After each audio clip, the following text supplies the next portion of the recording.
Hello friends, मैं अजय तिवारी आप सभी का अपने YouTube चैनल शिखर तेंदुखेड़ा पर स्वागत करता हूं। इसके पहले मैं आपके लिए गणित पढ़ाता था, लेकिन मैं आज आपके लिए एक और नया लेक्चर लेके आया हूं। एमपी के बारे में आज अपन पढ़ेंगे या डिस्कशन करेंगे। हम जानते हैं कि प्रत्येक पेपरों में कहीं ना कहीं एमपी का वेटेज बहुत ज़्यादा रहता है। मध्य प्रदेश के बहुत क्वेश्चन आते हैं, क्या है तो उसके लिए हम समझेंगे। जैसा कि आप सभी बोर्ड पर देख रहे हैं, लिखा है कि संपूर्ण मध्य प्रदेश संभाग एवं जिलों में। तो हम पढ़ेंगे, हमने मध्य प्रदेश को काय में बांटा हुआ है, पूरे संभाग, और फिर संभाग के पार्ट किए हुए काय में जिले में। तो हम एक एक संभाग के बारे में पढ़ेंगे। हम संभाग बताएंगे आपके लिए। पहले नंबर 10 संभाग बताएंगे मध्य प्रदेश के, उसके बाद एक संभाग लेंगे और उसका प्रत्येक के जिले बताएंगे। फिर इसी प्रकार हम चलते जाएंगे। इसी प्रकार हम सबसे पहले पढ़ेंगे इंदौर संभाग के बारे में। मैं अभी पढ़ाने वाला हूँ इंदौर संभाग। तो सबसे पहले आप समझ लीजिए कि मध्य प्रदेश के में कुल कितने संभाग हैं। हाँ, तो मध्य प्रदेश में टोटल कितने संभाग हैं? मध्य प्रदेश में टोटल 10 संभाग हैं। मैं उन सभी संभागों को पहले मैं बता देता हूँ, फिर अपन पढ़ेंगे पहले संभाग से। तो जैसा कि यहाँ पर मैं लिख देता हूँ, मध्य प्रदेश में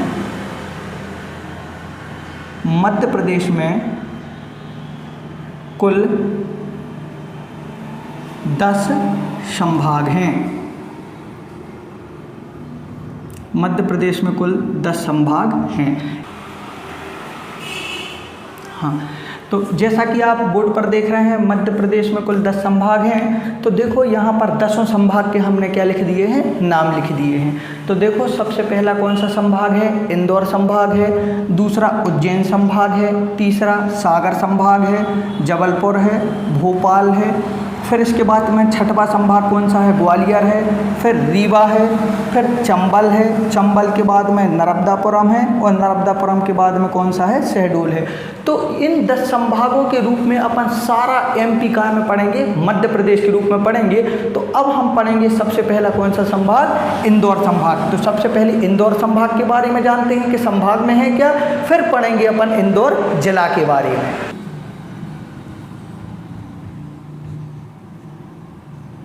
हाँ, तो जैसा कि सबसे पहले आप देख रहे हैं, सबसे पहले अपन ने कौन सा संभाग देखना है? इंदौर संभाग देखना है।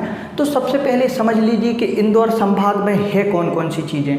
तो हमारे सामने बोर्ड पर लिखा है कि इंदौर संभाग के अंतर्गत 8 जिले आते हैं। ठीक है, कौन कौन से 8 जिले आते हैं, उनके नाम क्या क्या हैं? तो ये लिखे हैं उनके नाम: इंदौर, धार, अलीराजपुर, झाबुआ, खरगोन, बुरहानपुर, बड़वानी, और कौन सा जिला लास्ट में? खंडवा जिला आता है। एक और इंदौर संभाग की बहुत ही इम्पोर्टेंट चीज़ है और बहुत ही अच्छी बात है कि इंदौर संभाग जनसंख्या की दृष्टि से सबसे बड़ा संभाग है। क्या है? एक बार फिर से सुन लो कि जो इंदौर संभाग है वो जनसंख्या की दृष्टि से सबसे बड़ा संभाग है। अब पढ़ेंगे हम इंदौर संभाग की, हमने आपके लिए बता दी कि इंदौर संभाग के अंतर्गत क्या है। अब पढ़ेंगे सबसे पहले नंबर इंदौर संभाग के अंतर्गत पहला जिला आता है कौन सा? इंदौर। अब पढ़ेंगे हम पूरा इंदौर जिला के अंतर्गत क्या क्या चीज़ें आती हैं, कौन कौन सी वहाँ की महान चीज़ें हैं, कौन कौन सी अच्छी चीज़ें हैं। इन सब के बारे में मैं आगे बताऊंगा आपके लिए। हाँ, अब हम पढ़ेंगे पहले नंबर किस जिला के बारे में? इंदौर जिला के बारे में पढ़ना है।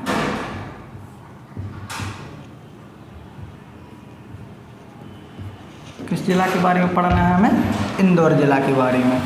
तो देखेंगे सबसे पहले नंबर, हम जानते हैं सबसे पहले जब हमें किसी भी जिला के बारे में पढ़ना है तो वहाँ की जनसंख्या, वहाँ का लिंगानुपात, वहाँ की साक्षरता दर, वहाँ का जिले का क्षेत्रफल, और जिले के क्षेत्रफल के साथ साथ में जनसंख्या घनत्व, ये सब चीज़ें भी पढ़ना बहुत ज़रूरी है। इसके साथ में जितना भी हम आपको एमपी पढ़ाएंगे या जितना भी हम जिला पढ़ाएंगे, सभी हम फैक्ट के रूप में पढ़ाएंगे। आपको एक लाइन में एक फैक्ट रहेगा, वो याद कर लेंगे तो आपका पूरा एमपी बिल्कुल फैक्ट के रूप में आप क्या कर लेंगे? याद कर लेंगे। ठीक है, तो हम यहाँ पर इंदौर जिला के पूरे फैक्ट लिखे दे रहे हैं, तो उनको आप समझ लेना। हाँ, अब देखते हैं अपन इंदौर जिला की। हाँ, तो इंदौर जिले की जनसंख्या कितनी है?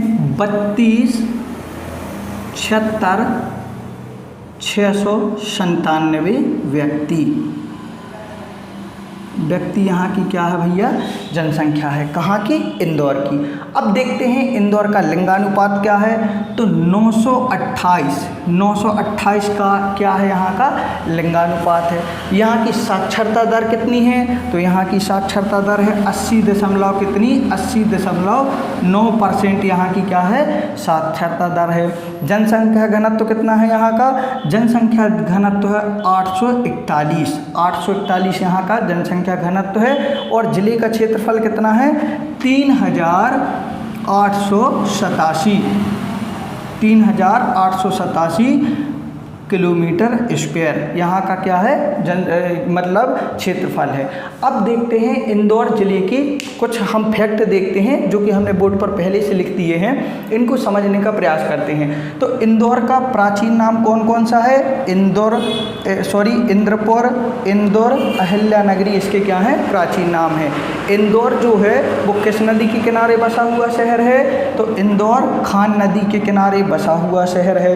पहला पॉइंट हो गया। दूसरा पॉइंट हो गया, फिर सर्वाधिक जनसंख्या वाला जिला इंदौर है, इसीलिए इसे मध्य प्रदेश की मिनी मुंबई कहा जाता है। फिर इसके बाद एक और नेक्स्ट पॉइंट देखते हैं, मध्य प्रदेश की औद्योगिक एवं व्यापारिक राजधानी कौन है, इंदौर है। हाँ, मैंने आपके सामने इंदौर ज़िले के कुछ और नेक्स्ट पॉइंट लिख दिए हैं, जैसा कि आप बोर्ड पर देख रहे हैं, उनको भी समझने का प्रयास कीजिए। तो सबसे पहले लिखा है कि मध्य प्रदेश वित्त निगम एवं शेयर मार्केट इंदौर में है, पहला पॉइंट हो गया। इसके बाद पढ़ते हैं अपन दूसरा, मध्य प्रदेश का पहला आकाशवाणी केंद्र कहाँ पर है, इंदौर में है। इसके बाद नेक्स्ट पॉइंट है कि मध्य प्रदेश की मौसम वेधशाला, या इसे ही कौन सी वेधशाला कहते हैं, एक और ऋतु वेधशाला, मध्य प्रदेश की मौसम वेधशाला या ऋतु वेधशाला कहाँ पर है, इंदौर में है। फिर आगे नेक्स्ट पॉइंट है, मध्य प्रदेश लोक सेवा आयोग जिसे कहते हैं हम पीएससी का कार्यालय कहाँ पर है, इंदौर में है। फिर नेक्स्ट पॉइंट है, इंदौर में आईआईटी एवं आईआईएम की स्थापना की गई है। फिर आगे नेक्स्ट पॉइंट है कि उच्च प्रौद्योगिकी संस्थान एवं लेजर किरण परमाणु ऊर्जा संस्थान इंदौर में है। फिर नेक्स्ट पॉइंट है कि मध्य प्रदेश उच्च न्यायालय की खंडपीठ कहाँ पर है, इंदौर में है। जैसे मध्य प्रदेश का उच्च न्यायालय कहाँ पर है, जबलपुर में है। इसकी दो खंडपीठ हैं, कौन कौन सी, एक इंदौर में है और दूसरी खंडपीठ कहाँ पर है, ग्वालियर में है। तो हम कौन सा जिला पढ़ रहे हैं, चूँकि इंदौर जिला पढ़ रहे हैं, इसलिए हमने क्या पढ़ा है कि मध्य प्रदेश उच्च न्यायालय की खंडपीठ कहाँ पर है, इंदौर में है। हमने आपके सामने बोर्ड पर इंदौर के कुछ और नए पॉइंट लिख दिए हैं, इनको भी समझने का प्रयास कीजिए। इंदौर एयरपोर्ट, इंदौर में एक एयरपोर्ट है, तो इंदौर एयरपोर्ट देवी अहिल्याबाई हवाई अड्डा जिसे अंतर्राष्ट्रीय दर्जा दिया गया है, ये भी कहाँ पर है, इंदौर में है। देवी अहिल्याबाई विश्वविद्यालय कहाँ पर है भैया, इंदौर में है। इंदौर में कृष्णाबाई होलकर की समाधि एवं लाल बाग पैलेस क्या है, देखने योग्य है।